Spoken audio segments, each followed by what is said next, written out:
Taste the Daily. அனைத்து ஊடகங்களுக்கும் பத்திரிகைகளுக்கும் காலை வணக்கம்.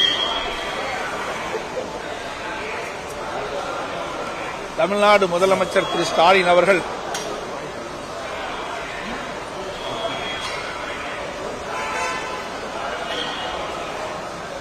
கடந்த 3 ஆண்டு காலமாக பாரத பிரதமர் அவர்கள் தலைமையிலே நடைபெற்ற நிதி ஆயோக் கூட்டத்தில் கலந்து கொள்ளவில்லை. அதற்கு பல்வேறு கருத்துக்களை முதலமைச்சர் ஸ்டாலின் அவர்கள் தெரிவித்திருக்கின்றார்.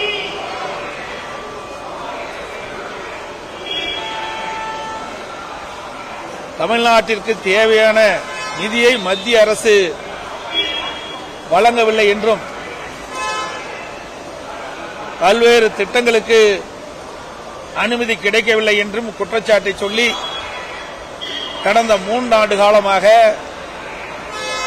நிதி ஆயோக் கூட்டத்தை புறக்கணித்த முதலமைச்சர் திரு ஸ்டாலின் அவர்கள்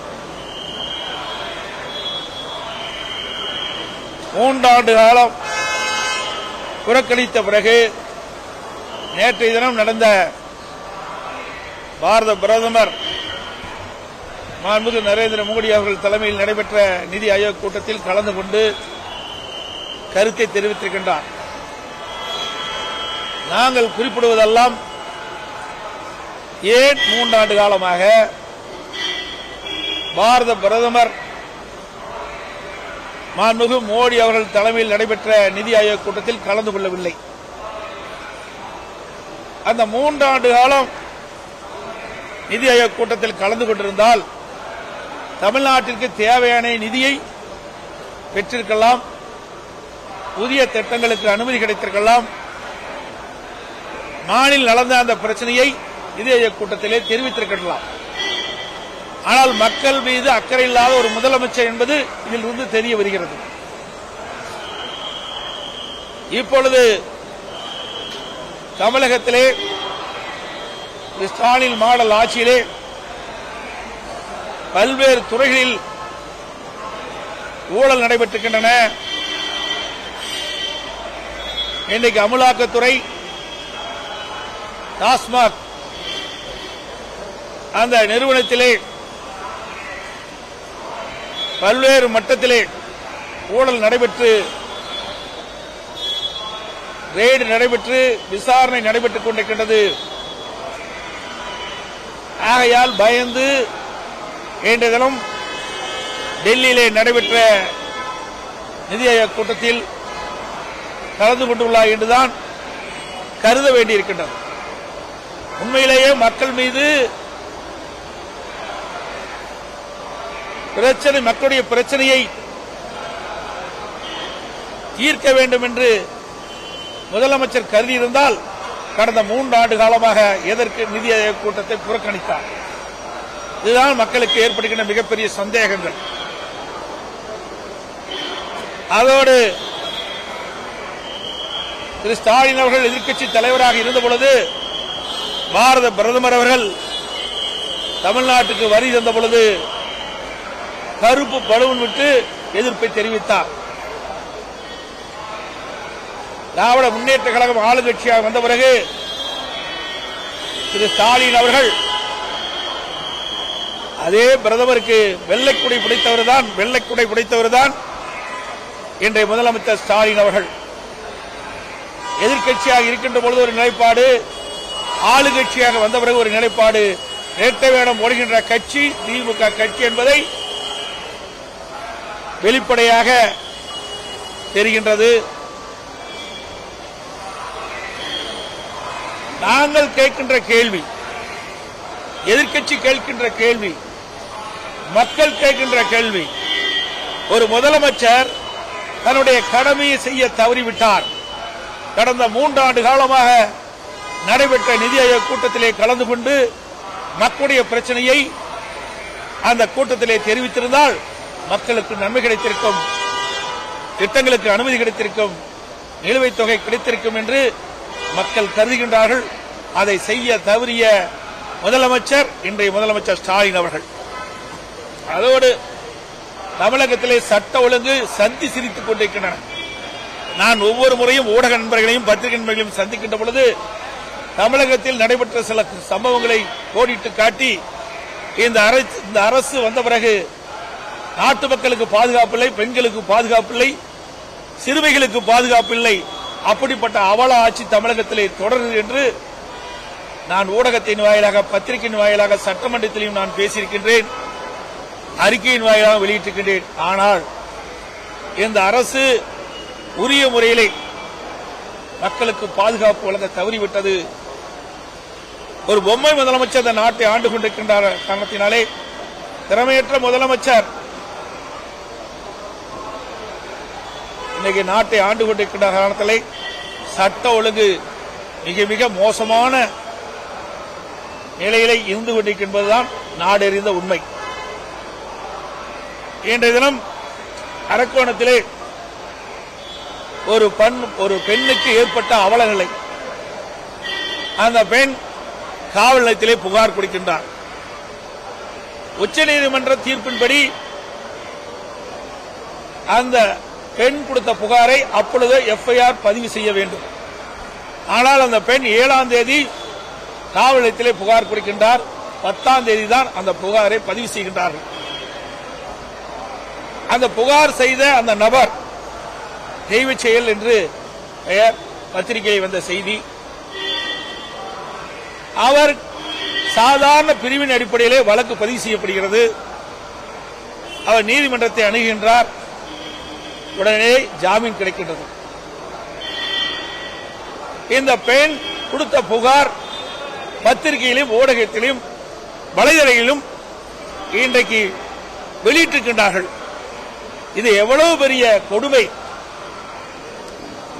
வழக்கு சம்பந்தப்பட்ட புகார் கொடுத்தவர்கள் இதை வெளியிடக்கூடாது காவலர்கள்.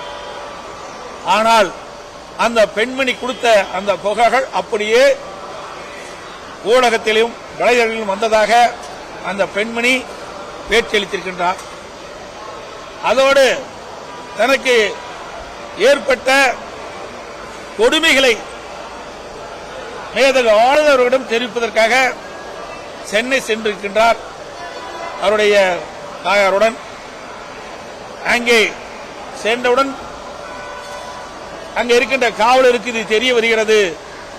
மேதகு ஆளுநரை சந்திக்க விடாமல் தடுத்து நிறுத்தி அந்த பெண்மனையும் அவரோடு வந்த தாயாரையும் ஒரு ஆட்டோவில் 2 பெண் காவலர்கள் ஏற்றி வழியிலே இறக்கி விடுகின்ற கொடுமை இந்த ஆட்சியிலே தான் பார்க்கப்படுகிறது.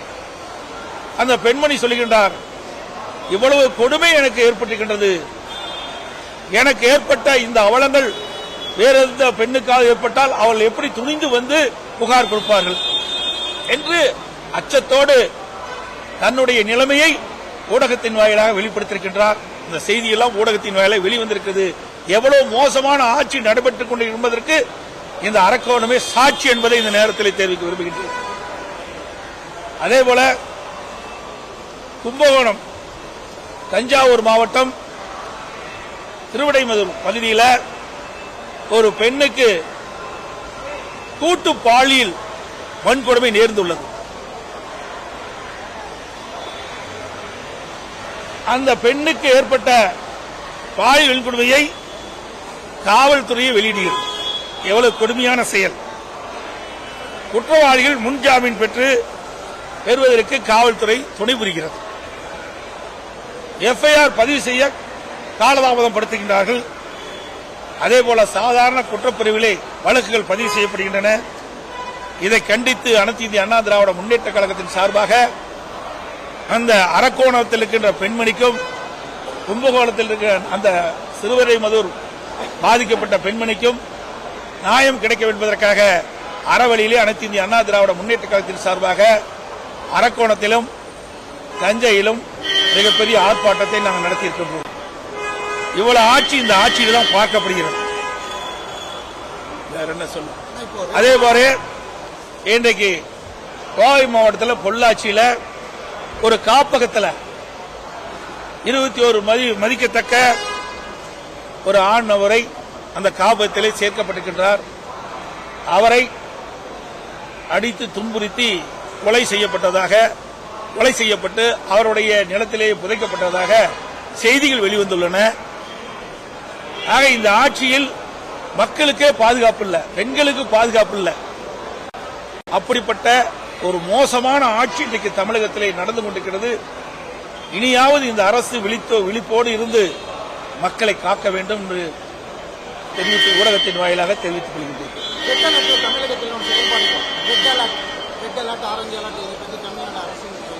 ஆமா, இந்திய வானிலை ஆய்வும் தெரிவித்தபடி இன்றைக்கு ரெட் அலர்ட் நீலகிரி மாவட்டத்திற்கும் கோவை மாவட்டத்திற்கும் அறிவித்திருக்கின்றார்கள்.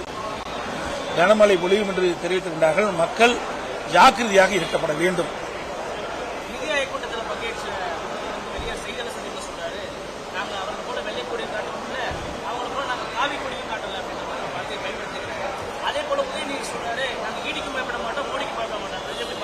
அருமையான கேள்வி. அப்ப எதிர்க்கட்சி தலைவராக இருக்கின்ற பொழுது திரு மோடி அவர்கள் வந்தபோது கருப்பல்லு நோட்டிங்க. திரு ஸ்டாலின் அவர்கள் முதலமைச்சராக இருந்த பொழுது அவர் தமிழகத்துக்கு வருகின்ற போது வெள்ளைக்குடை பிடித்தவர் தான் இந்த முதலமைச்சர் ஸ்டாலின் அவர்கள். ஏன் கடந்த 3 ஆண்டு காலமாக பிரதமர் மந்தியை முழுமையாக சந்தித்து தமிழ்நாட்டுடைய கோரிக்கை வைக்கல? இப்போ அவசியம் என்ன வந்தது? பிரச்சனை வந்துட்டது. அந்த பிரச்சனைக்கு தீர்வு காண வேணும்.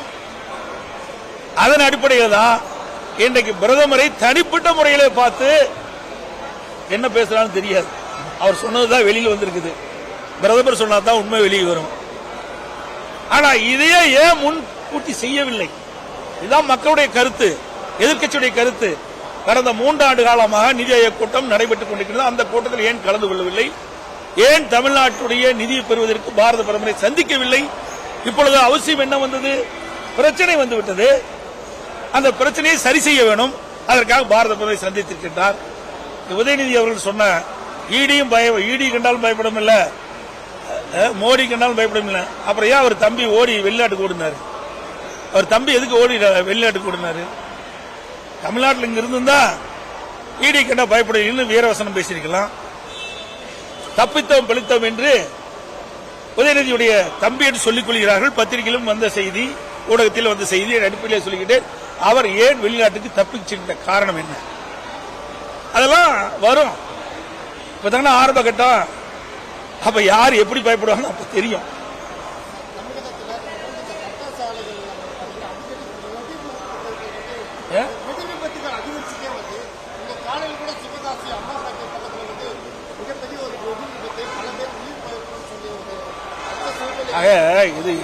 இது அரசாங்கம் ஏற்கனவே இது இப்படிப்பட்ட நிகழ்வுகள் அங்கங்கே இந்த பட்டாசு ஆலையிலே நடைபெறுகின்ற சம்பவம் நடைபெற்றுக் கொண்டிருக்கின்றது. இதை தடுத்து நிறுத்துவதற்கு தேவையான பாதுகாப்பு நடவடிக்கை எடுக்க வேண்டும் என்று நாங்கள் சட்டமன்றத்தில் வலியுறுத்தியிருக்கின்றோம். இந்த அரசு என்ன செய்வது எங்களுக்கு தெரியவில்லை. இருந்தாலும் பட்டாசு தொழில் என்பது ஒரு அபாயகரமான தொழில். அதற்கு முன்னெச்சரிக்கை தேவை, என்னென்ன பாதுகாப்பு தேவை என்பதையெல்லாம் இந்த அரசாங்கம் உரிய முறையிலே அவர்களுக்கு ஆலோசனை வழங்கி அதை செய்தால் இப்படிப்பட்ட விபத்தை தவிர்க்கலாம். இனி எதிர்காலத்தில் இப்படிப்பட்ட விபத்து நடக்காமல் அரசு பார்த்துக் கொள்ள வேண்டும்.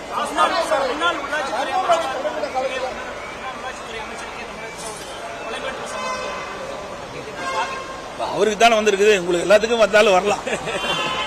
எச்சரிக்கையா இருங்க. இந்த ஆட்சியில் தான் பாதுகாப்பே இல்லையா? ஏன்னா அரசியல் தலைவர்களுக்கும் பாதுகாப்பு இல்ல, மக்களுக்கும் பாதுகாப்பு இல்ல, பெண்களுக்கும் பாதுகாப்பு இல்ல, சிறுமிகளுக்கும் பாதுகாப்பு இல்ல, ஒட்டுமொத்தமா நாட்டுக்கே பாதுகாப்பு இல்லை.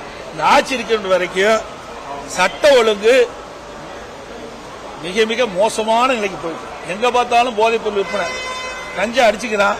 என்ன செய்வது என்றே தெரியல. இன்றைக்கு முதலமைச்சர் நான் கடந்த 3 ஆண்டு காலமாக தமிழகத்தில் போதைப் பொருள் நடமாட்டம் அதிகரித்திருக்கின்றது. பல்வேறு வகையிலே போதைப் பொருள் விற்பனை செய்கின்றார்கள்.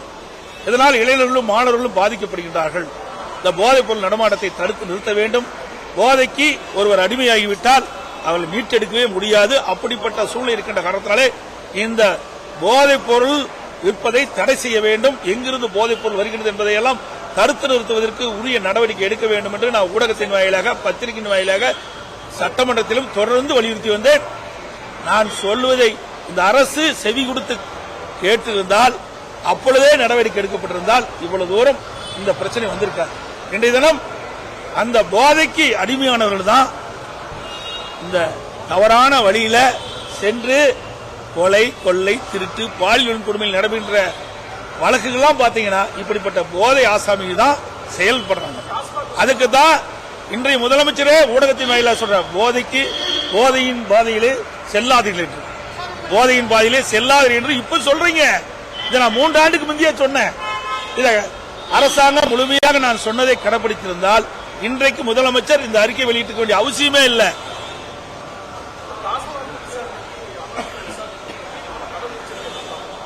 சார், நீதிமன்றத்தில் இருக்கிற வழக்கு போன தடவைக்கு இதே மாதிரி தான் வந்தது. உயர்நீதிமன்றம் விசாரணை தொடரலாம்னாங்க. இன்னைக்கு உச்சநீதிமன்றம் இன்னைக்கு ஒரு தடையாணை கொடுத்திருக்குது. அதோட அமலாக்கத்துறைக்கு முழு விவரத்தை நீங்க அபிடேவிட்டா போட்டு சொல்லியிருக்கிறாங்க. முழு விவரம் வந்த பிறகு விசாரணையில தான் தெரியும்.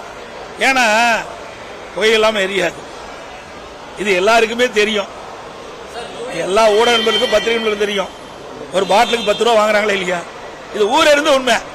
அந்த அசோசியேஷன் தலைவரே சொல்றாரு, பேட்டி கொடுக்கிறார் ஊடகத்தில் வாயிலாக, 10 ரூபா மாமூல் வாங்குறாங்க, இது மேல்மட்டத்து வரைக்கும் போகுது அப்படின்னு விலாவரியா அவங்க ஊடகத்திலே தெரிவிச்சிருக்கிறீங்க. ஆக இதிலிருந்து ஊழல் செய்த காரணத்தினால பல்வேறு வழக்குகள் பதிவு செய்யப்பட்டு அதன் அடிப்படையில் அமலாக்கத்துறை அதுல அந்த வழக்கை பதிவு செய்து அங்கே அவர்கள் சோதனை செய்கின்ற பொழுது பல்வேறு ஆதாரங்கள் கிடைக்கின்றது. ஆதார அடிப்படையில் தான் அவர்கள் இந்த விசாரணை மேற்கொள்றாங்க.